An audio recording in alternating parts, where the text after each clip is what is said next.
Главные новости республики на ТНВ.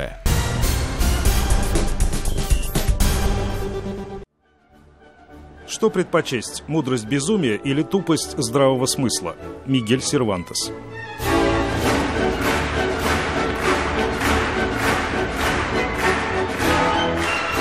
Ученые говорят, что мозг современного человека испытывает определенные трудности, когда речь заходит о внимательности, воображении и глубоком нестандартном мышлении.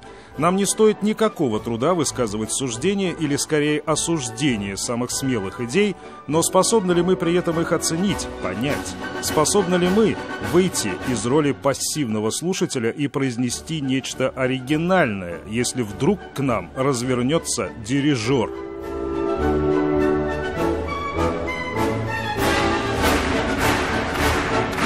Ответ – да. Вот только нам будет нужен хороший дирижер, который заставит нас немного подумать. Знаете, я очень часто замечаю простые вещи. Как светит солнце, как капает дождь. Представьте, вода капает с неба. Это же так замечательно. Солнечного света много, очень много. Но почему мы так часто забываем об этом? Все очень гармонично в лесу. Мы можем учиться у природы и взять один очень важный принцип. Свет формирует всю архитектуру леса, формируя его красивый ландшафт.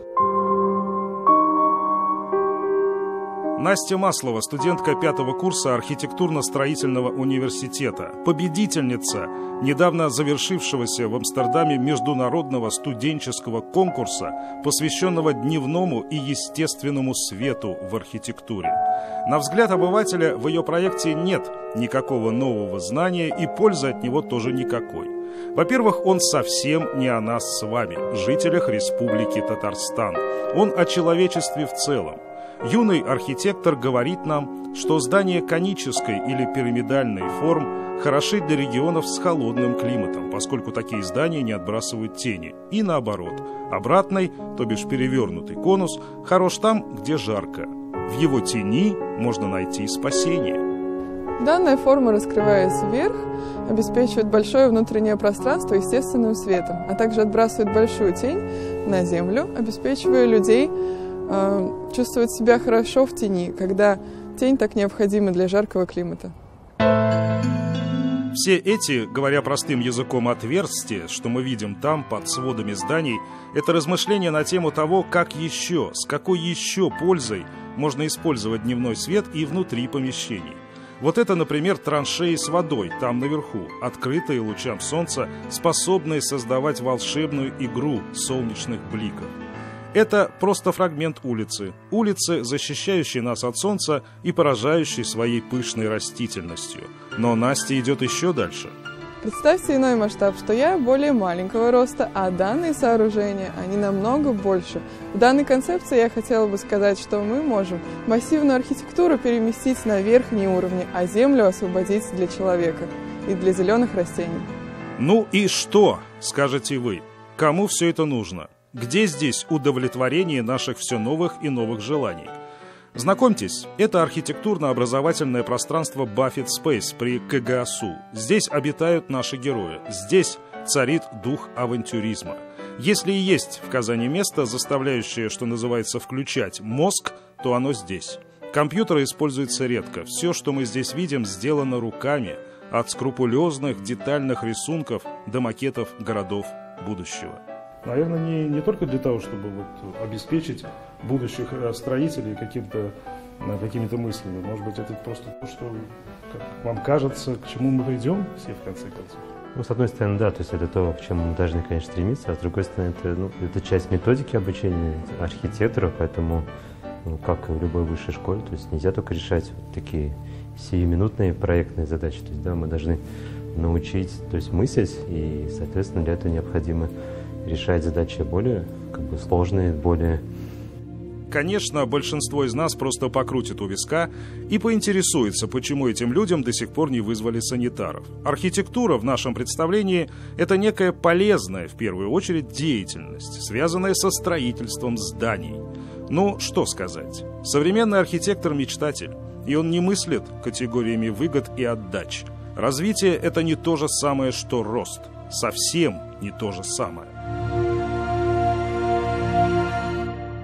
Вот перед нами проект, который не похож ни на что, что нам с вами доводилось видеть раньше. А это значит, что он далек от воплощения. Ведь все новое обычно воспринимается с трудом, более того, оно обычно просто отрицается. Вот как этот проект могут воспринять, скажем, власти и горожане? Ну вот власти, например. Скажите, а вот это что у вас? Это дерево или бетон? А вот это что за покрытие? Это асфальт или это плитка? А во сколько это все обойдется? Вы заметили, что проект сразу начинает расчленяться на несколько технических задач. То есть вам сразу задают вопрос, как и чем вы все это будете строить. То есть для властей это такая большая техническая головоломка. Что скажут граждане? А вы что, и правда верите, что все это сбудется? И во сколько это все обойдется? Может, вам лучше делом уже заняться? Вы слышали вот это слово «сбудется»?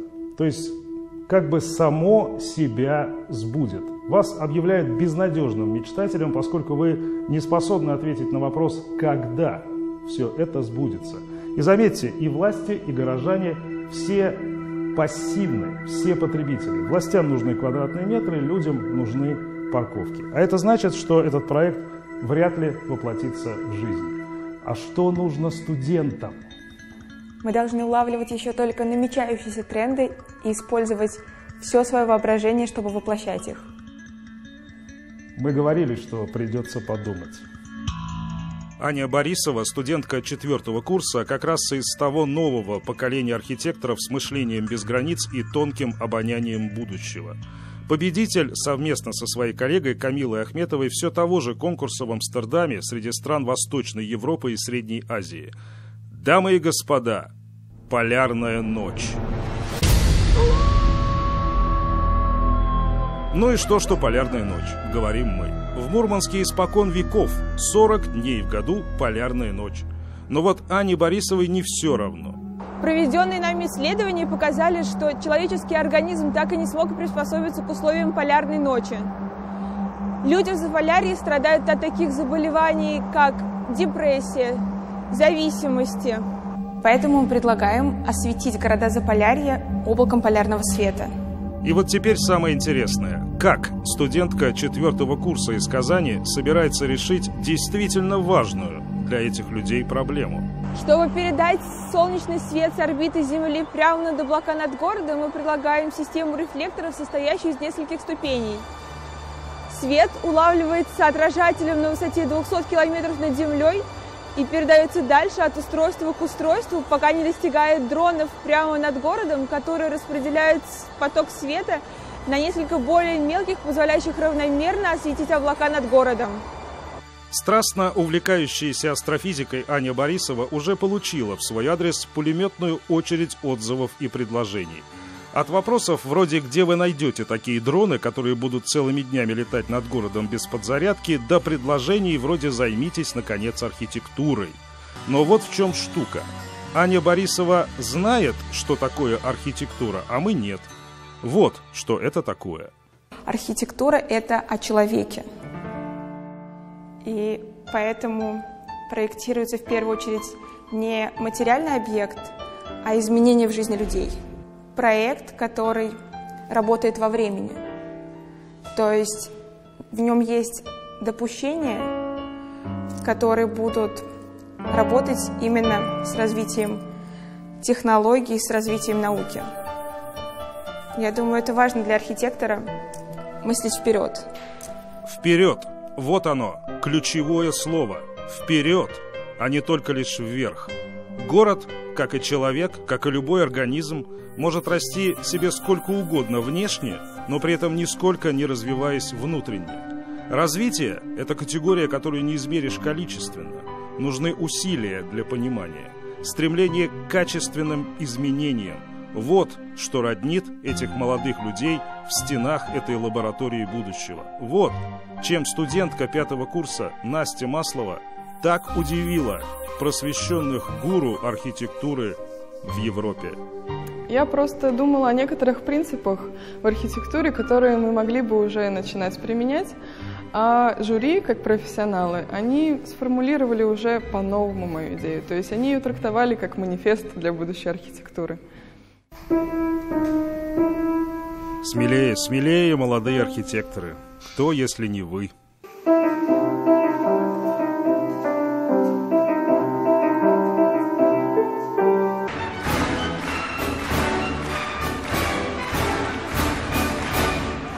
Михаил Любимов и Андрей Ключников. 7 дней.